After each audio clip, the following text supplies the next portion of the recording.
Hello everyone, welcome back to Saksham family. आज का जो वीडियो रहेगा सक्षम प्रैक्टिस सेट 850 को इस वीडियो में डिस्कस करेंगे।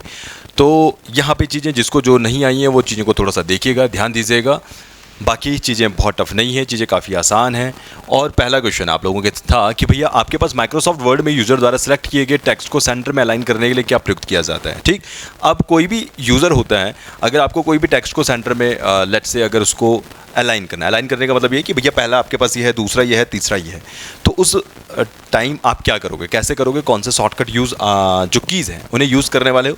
तो इसका जो आंसर आता है आपके पास कंट्रोल, आपके पास आ जाएगा कंट्रोल ई। ठीक है, बहुत बार आता है क्वेश्चन में, पेपर में काफ़ी टाइम पूछा जाता है।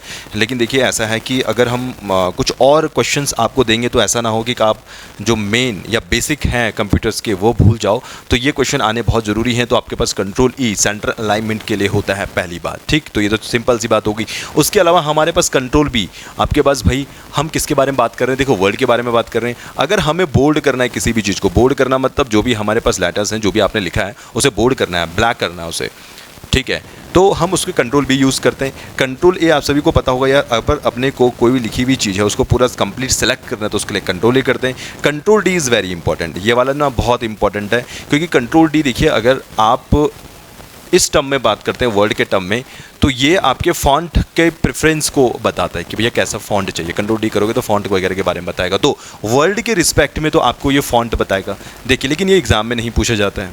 दूसरा, आपके पास जब भी वेबसाइट वगैरह के बारे में हम बात करते हैं तो वेबसाइट में आपके पास जो भी वेबसाइट आपको मतलब कोई भी सर्च कर रहे हो कोई चीज़ और आपको लगता है यार कि इसको मुझे सेव कर लेने चाहिए फॉर फ्यूचर पर्पस के लिए, तो उस टाइम पे bookmark as a bookmark उसे सेव करने के लिए कंट्रोल डी का यूज़ किया जाता है। ध्यान दीजिएगा, ये वाला क्वेश्चन इंपॉर्टेंट है। ये वाला तो इतना इंपॉर्टेंट नहीं जो मैं अभी बताया, ये वाला इंपॉर्टेंट जो मैं बता रहा हूँ कि भैया आपका कोई भी साइट है, उस साइट को आपको एज अ बुक मार्क उसको सेव करना है तो उसके लिए कंट्रोल डी यूज़ किया जाता है। तो इसे ध्यान रखना है। ठीक है, तो हमें क्या करना है, बुक मार्क को हम इसको ऐड करना होता है तो हम इसमें क्या यूज़ करते हैं, कंट्रोल डी यूज़ करते हैं। तो यहाँ से इतने क्वेश्चन आप सभी के पास बन जाते हैं। बाकी यार कंट्रोल पी आपको पता होगा प्रिंट वगैरह करने के लिए होता है, कंट्रोल सी कॉपी करने के लिए होता है, कंट्रोल वी आपका पेस्ट वगैरह करने के लिए होता है। तो कुछ शॉर्टकट कीज़ हैं, तो इनको भी थोड़ा सा ध्यान रखिएगा।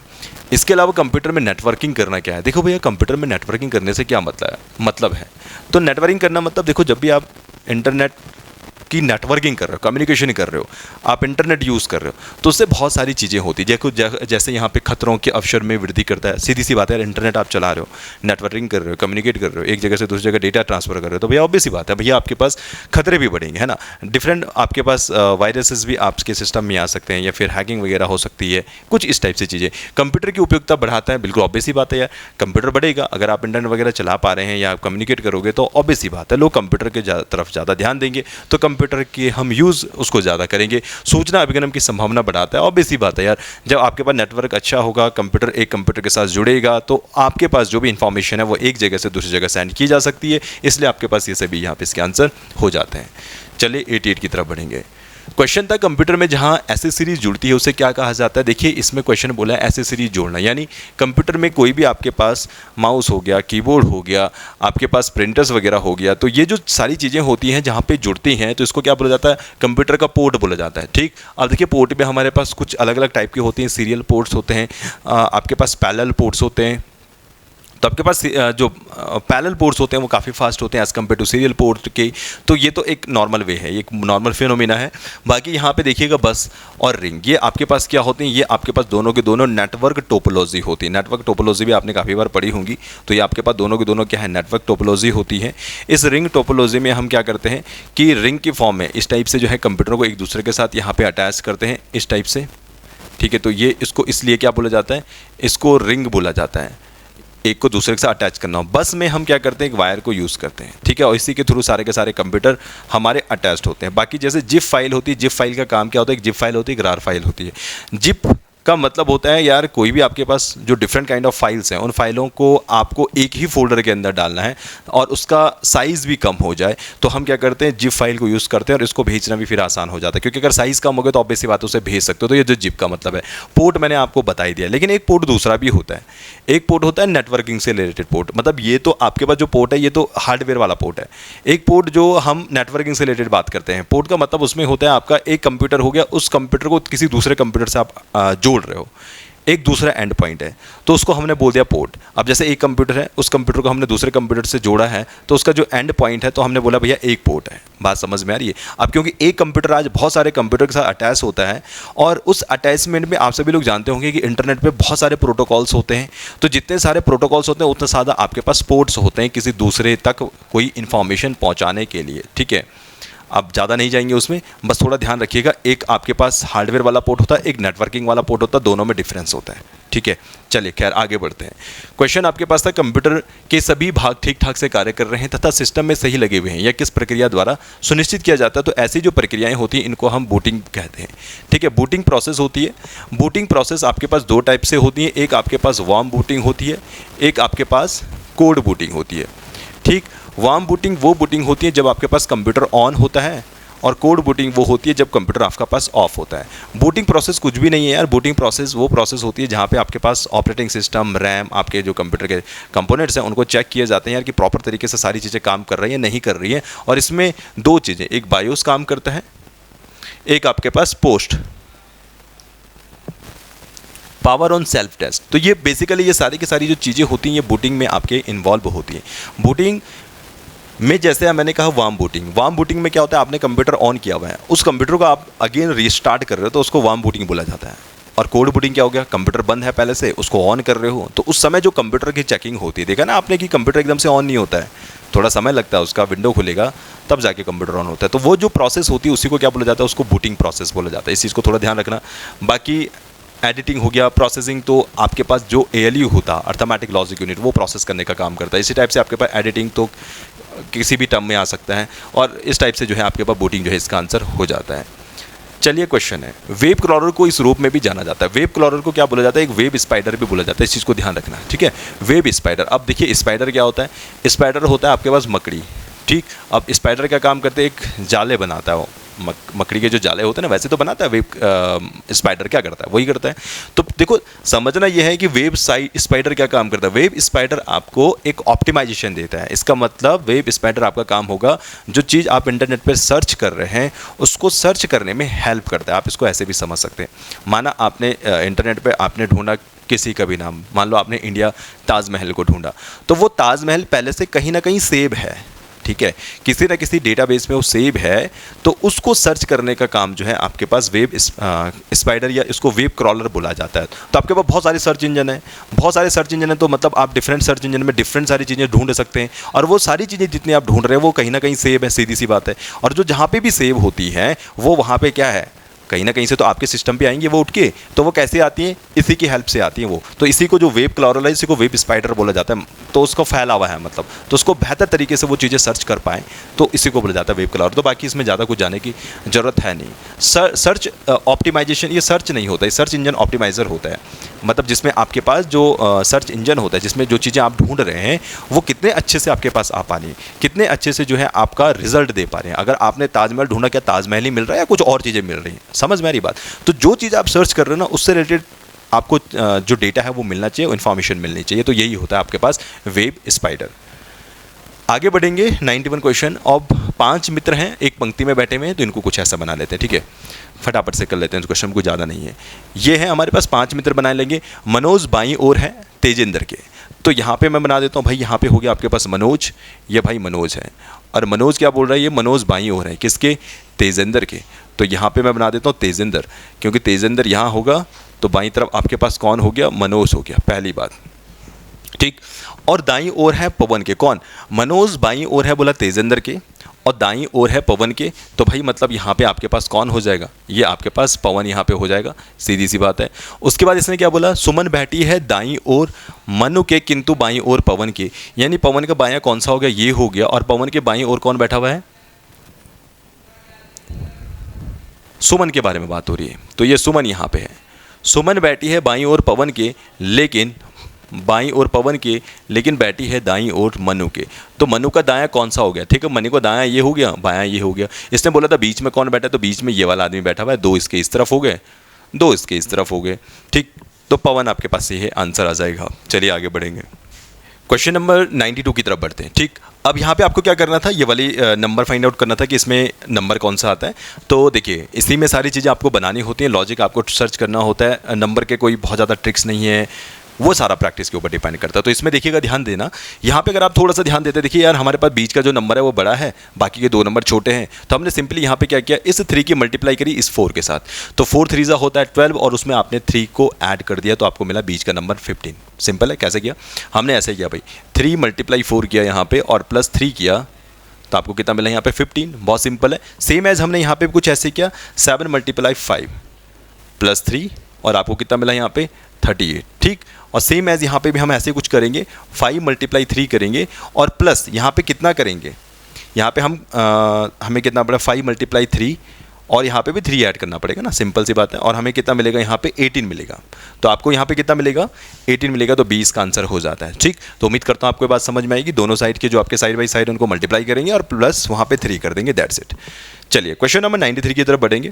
अब जैसे क्वेश्चन 93 है, जैसे जैसे क्वेश्चन बोल रहा है और हम उसके अकॉर्डिंग चलते रहेंगे। जैसे सबसे पहले बोला है इसने, अगर आप कुछ भी ना देखो, यहाँ देखो v + b का मतलब क्या होता है। देखिए जो a × b का मतलब नहीं देखेंगे हम, प्लस कहाँ है, ये है a + b का अर्थ होता है a b की बेटी है, इसका मतलब यहाँ पे v जो है p की बेटी है, तो जो v है वो p की क्या है, बेटी है, तो यहाँ पे हम इसको ऐसे बनाएंगे। और ये किसकी बेटी है, p की, तो p हम इसको ऐसे बना देंगे। p मेल है फीमेल है अपने को नहीं पता, इसे थोड़ी थोड़ी छोड़ दो।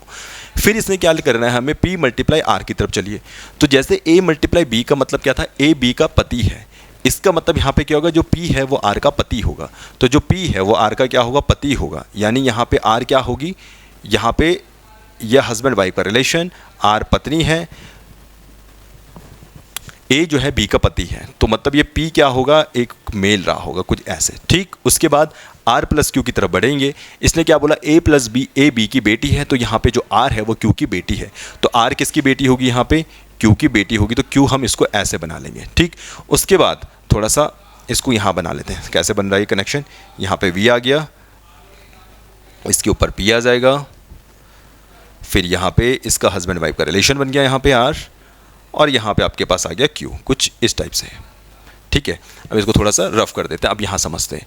ठीक है, तो आर प्लस क्यू का मतलब सिंपली क्या हो गया हमारे पास, जैसे ए प्लस बी का मतलब ए बी की बेटी थी, तो आर जो है क्यू की बेटी हो जाएगी। अब क्यू माइनस एस देखिए, क्यू माइनस एस क्या होगा, ए माइनस बी का क्या मतलब था, ए माइनस बी का मतलब था ए जो है बी की पत्नी है, तो ऐसे ही जो क्यू होगी वो एस की पत्नी होगी, तो जो क्यू होगा वो एस की पत्नी होगी, तो मतलब यहाँ पे ये फीमेल है और किसकी पत्नी होगी, ये एस की पत्नी होगी, तो एस कहाँ आ जाएगा, यहाँ पे आ जाएगा कुछ ऐसे, तो ये कुछ ऐसे बन गया। क्लियर है बात। तो ऐसे से थोड़ा क्या होता है कि क्लैरिटी रहती है, ठीक है, कन्फ्यूजन नहीं होती। उसके बाद देखिएगा एस डिवाइड बाई यू। अब देखिए क्या यहाँ पे डिवाइड है, बिल्कुल है। यहाँ पे जो a डिवाइड b का मतलब होता है a b का पिता है, इसका मतलब यहाँ पे जो s होगा वो u का पिता होगा, तो s जो है u का पिता है, तो इसका मतलब यहाँ पे इनका बेटा होगा u, ऐसे, तो ये s है u का पिता हो गया। अब कौन है u, मेल है फीमेल है अपने को नहीं पता है, तो उसको थोड़ी देर ऐसे छोड़ दो। अब फाइनली क्या है, u × t है। अब देखो मल्टीप्लाई का मतलब क्या होता है, a × b का मतलब होता है a b का पति है, इसका मतलब जो u है वो t का पति है, तो u क्या है, पति है किसका, t का, तो ये पति हो जाएगा, मतलब ये बेटा रहा होगा, पति है t का, तो मतलब यहाँ पे इसकी वाइफ कौन है, t है, तो इसकी वाइफ बना दो। अब क्या बताना था अपने को, इनमें से कौन सा कथन सही नहीं है। अब आप बताइए, r जो है बोला v की माँ है, तो कहाँ पे r है, ये जो r है वो v की माँ है, ये बात बिल्कुल सही है, जो r है वो v की माँ है। हमें निकालना क्या है, ओके, हमें बताना है कि कौन सा कथन सही नहीं है। देखिए पहला कथन बिल्कुल सही है, क्योंकि p और r आपस में हस्बैंड वाइफ है, तो इनकी ये बेटी है, तो ये बिल्कुल बात सही है ना, r माँ हो गई।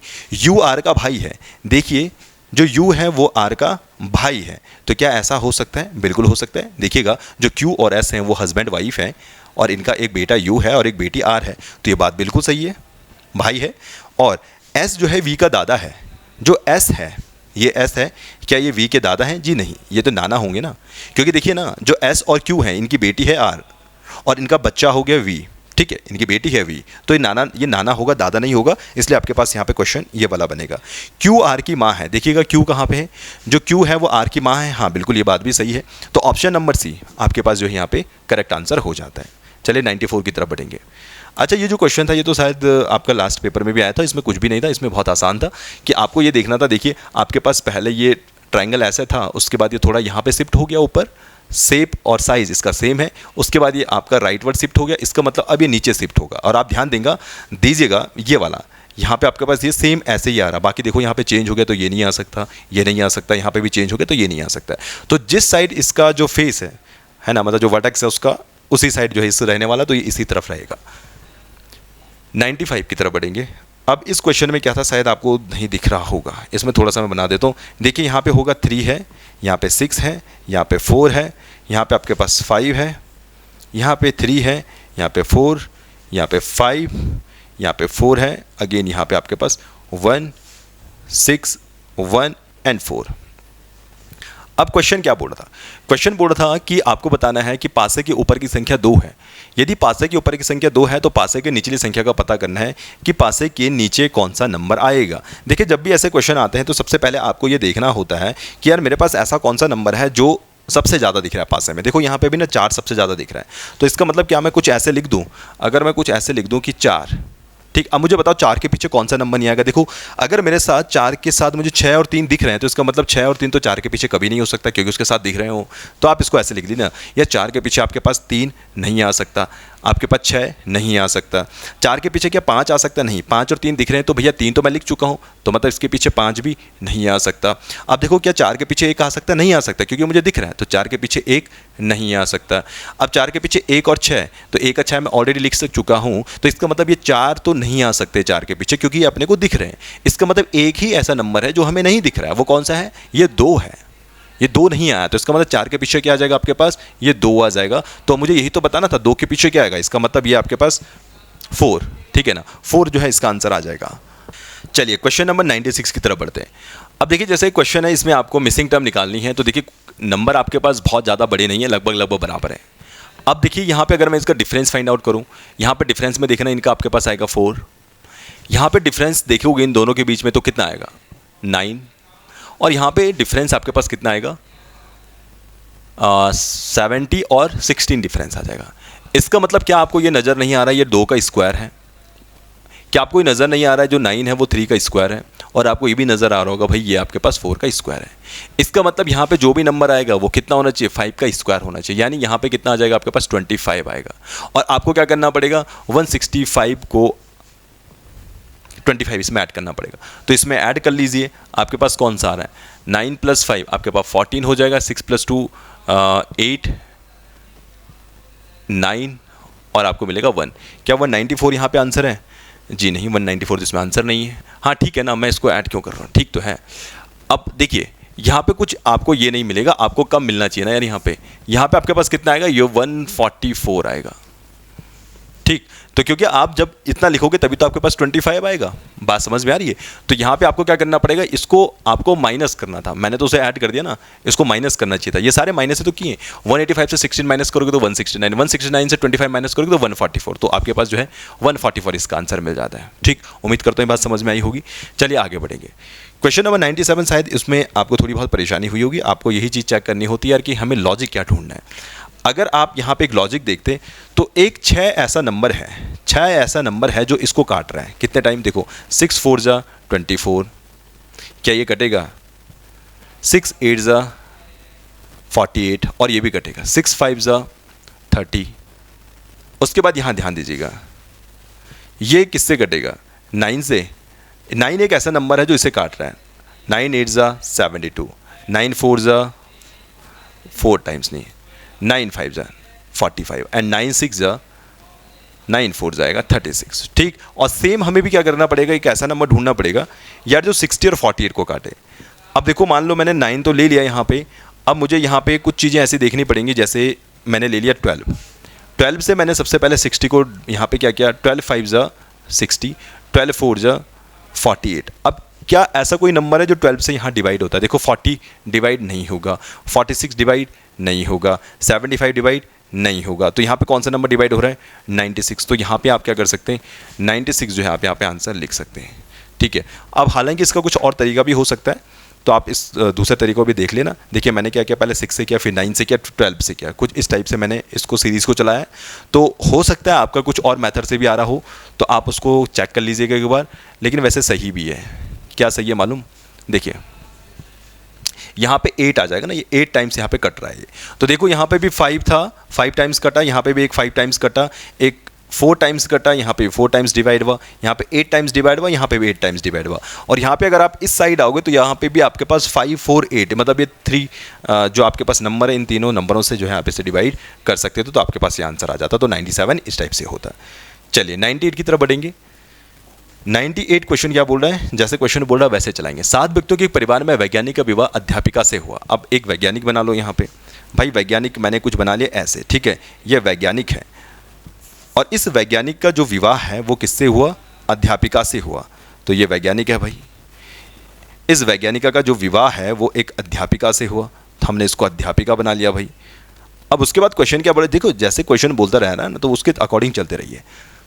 अब इनके 3 बच्चे हैं, एक इंजीनियर है, एक डॉक्टर, एक अभिनेता है। तो मतलब यहाँ पे मैंने इनके क्या बना दिया, 3 बच्चे बना दिए ऐसे। ये 3 बच्चे हो इनके, कौन कौन से 3 बच्चे हैं, एक हो गया बोला इंजीनियर, एक हो गया बोला डॉक्टर, और एक क्या बोला इन्होंने, एक हो गया आपके पास अभिनेता। ठीक, तो ये इनके 3 बच्चे हो गए, ये अभिनेता हो गया। इसके बाद क्वेश्चन क्या बोल रहा है, अभिनेता की पत्नी नर्तकी है, यानी अभिनेता की एक पत्नी है, तो इसको ऐसे बना लो, ये पत्नी है यहाँ पे, वो क्या है, वो आपके पास नर्तकी है ये। उसके बाद तथा सरिता की चाची है, क्या बोला उसने, सरिता की चाची है, इसका मतलब यहाँ पे डॉक्टर और इंजीनियर। क्वेश्चन क्या बोल रहा है, देखिए क्वेश्चन है अभिनेता की पत्नी नर्तकी है तथा सरिता की चाची है, तो मतलब सरिता की चाची का होने का मतलब क्या है, वो इंजीनियर या डॉक्टर की बेटी होगी, सीधी सी बात है। इसलिए क्वेश्चन थोड़ा आगे पढ़ लिया करो। सरिता जो है इंजीनियर की पुत्री अपने भाई महेश के साथ विज्ञान पढ़ती है, शायद मैंने कुछ चीज़ मिस की है, नहीं की है, ठीक है। सरिता जो इंजीनियर की पुत्री है, तो यहाँ पे ये इंजीनियर है, ये इंजीनियर की पुत्री कौन है, ये सरिता है यहाँ पे इंजीनियर की पुत्री, ठीक। एक और इसने क्या बोला, सरिता इंजीनियर की पुत्री अपने भाई महेश के साथ विज्ञान पढ़ती है। सरिता का एक भाई है यहाँ पे, कौन, महेश। अब क्वेश्चन क्या बोल रहा है, देखिए ये एक स्ट्रक्चर बन चुका है। अब इसने बोला जो डॉक्टर का महेश से क्या संबंध है, अब ये डॉक्टर था, अब देखो ये सभी आपस में क्या थे, ये भाई बहन थे, अभिनेता, डॉक्टर, इंजीनियर। अब ये हालांकि ये तो नहीं बताया हुआ है कि यहाँ पे आपके पास मेल है फीमेल है, बट हाँ इतना जरूर है, अब कोई डॉक्टर है। तो अब देखो महेश जो डॉक्टर है वो महेश का क्या लगेगा, तो डॉक्टर महेश का क्या लगेगा, देखो चाची चाचा कुछ क्या लगेगा यहाँ पे, तो भैया चाचा ही तो लगेगा, एक ही तो ऑप्शन है यहाँ पे, ठीक है। तो ये इंजीनियर के बच्चे हैं, दोनों के दोनों सरिता और महेश, तो ये इस टाइप से जो है आपके पास आंसर बन जाएगा। अब देखिए यहाँ पे इसने बोला था ना जो नर्तकी है वो चाची है, तो इसका मतलब जो सरिता ये अभिनेता होगा, ये आपके पास क्या है, आपके पास ये मेल होगा, तभी तो आपके पास जो नर्तकी है वो चाची होगी। नर्तकी मतलब आप समझ सकते हैं फीमेल के बारे में बात करेंगे, नर्तक तो बोला नहीं उसने, तो इस टाइप से जो है आप इस क्वेश्चन को सॉल्व कर सकते थे, ठीक। तो ये रहा आपका 98 का सॉल्यूशन। अब 99 के बारे में बात करेंगे। इसका मैंने एक बहुत शॉर्टकट बताया आपको। देखो एक कक्षा में 300 विद्यार्थी हिंदी बोलते हैं, 300 क्या बोलते हैं, 300 आपके पास बोलते हैं हिंदी, ठीक, 300 हिंदी बोलने वाले हैं। 150 विद्यार्थी क्या बोलते हैं, अंग्रेजी बोलते हैं। 150 देखो 300 हिंदी बोलने वाले, 150 क्या बोलने वाले हैं, अंग्रेजी बोलने वाले हैं। और आपके पास 100 विद्यार्थी ऐसे जो हिंदी और अंग्रेजी दोनों बोलते हैं। तो आप देखो टोटल कितने हो गए। देखो आपके पास हमें क्या बताना था, हमें बताना था कक्षा में कुल कितने विद्यार्थी हैं, हमें बताना है कक्षा में कुल कितने विद्यार्थी हैं। तो यहाँ पे यार देखो कक्षा में 300 विद्यार्थी हिंदी बोलते हैं, 150 विद्यार्थी आपके पास क्या बोलते हैं, अंग्रेजी बोलते हैं। तो 300 और 150 को ऐड कर दो, आपके पास कितने आ जाएंगे, हिंदी और अंग्रेजी जो इस टाइप से बोलते हैं अलग अलग, आपके पास आ जाएंगे 450, इतना ही तो आएगा। और उस 450 से अगर आप 100 माइनस कर दोगे तो आपको मिल जाएंगे जो हमारे पास कुल विद्यार्थी होंगे, ठीक। तो आपके पास कितना आ जाएगा आंसर, 340, आपके पास 350 जो है इसका आंसर आ जाएगा, ठीक है। तो ये बहुत आसान चीज़ें होती है। देखो वेन डायग्राम से भी आप इसे कर सकते हो, अगर आपने किया होगा पहले तो उससे भी कर लेना, ठीक है, लेकिन आप इसको शॉर्टकट भी कर सकते हो। आज का लास्ट क्वेश्चन, अभी लास्ट क्वेश्चन है। अब इसमें कैसे करेंगे, एक पिंजरे में बतख और खरगोश हैं, यदि सिरों की कुल संख्या 28 और कुल 72 है। तो इसमें बहुत सिंपल तरीका है ना यार, इसको क्या करना है, आपको एक चीज़ मान लेनी है। मान लो मैं बतख मान लूँ और मैंने खरगोश मान लूँ, ठीक, बतख और खरगोश। मैंने क्या बोला, मान लो कि यार मेरे पास अगर x बतख हैं, खरगोश अगर y हैं, तो इनके जो सिर होंगे वो कितने होंगे, मान लो 20 बतख हैं, 20 खरगोश, तो सिर 40 हो गए। तो सेम यहाँ पे भी कुछ ऐसे होने वाला है। यहाँ पे किसने बोला सिरों की संख्या 28 है, यानी x + y की जो वैल्यू आ जाएगी वो 28 आ जाएगी, सिंपल सी बात। फिर इसने क्या बोला, पैरों की संख्या 72 है। अब देखो यहाँ पे बतख x, एक बतख के पास 2 पैर होते हैं, तो यहाँ पे आपके पास कितने होंगे 2x, और एक खरगोश के पास 4 पैर होते हैं, तो यहाँ जाएगा 4y, और किसके इक्वल आ जाएगा, ये आ जाएगा 72 के इक्वल। ऐसे क्लियर है बात। अब देखो एक इक्वेशन ये बनती, एक इक्वेशन ये बनती, किसी भी एक इक्वेशन को इक्वल बनाओ और उसको डिवाइड कर दो दूसरे से। मान लो मैंने इसको ऊपर वाले को 2 से मल्टीप्लाई किया और मल्टीप्लाई करने के बाद इससे इसको माइनस कर दिया। देखो इस वाले से माइनस करना है इसे, 2x + 2y इक्वल्स टू आपके पास 56 आ जाएगा ऐसे। अब इसको यहाँ पे माइनस कर लीजिए, 2x से 2x कैंसिल, 4y से 2y कितना आ जाएगा यहाँ पे 2y, आपके पास कितना आएगा यहाँ पे 12 - 6 6 हो जाएगा, 6 - 5 1 हो जाएगा। यानी y की वैल्यू आपके पास कितनी आई यहाँ पे 8 आ जाएगी। ठीक, अब क्योंकि y की वैल्यू 8 आई है, y हमने क्या माने थे, y हमने माने थे खरगोश। तो यहाँ पे जो खरगोशों की संख्या है, हमें क्या बताना था, हमें खरगोशों की संख्या बतानी है। तो खरगोश कितने आ गए यहाँ पे, तो यहाँ पे जो y की वैल्यू 8 आई है, तो y की वैल्यू 8 का मतलब भैया ये खरगोश है। बात समझ में आई। तो इसका मतलब ये हो जाएगा x + y, y का मतलब 8 खरगोश इक्वल्स टू ये वाली 2 से मैंने मल्टीप्लाई की थी, अब इसको 2 से मल्टीप्लाई नहीं करना, इसको 28 ही रखिएगा।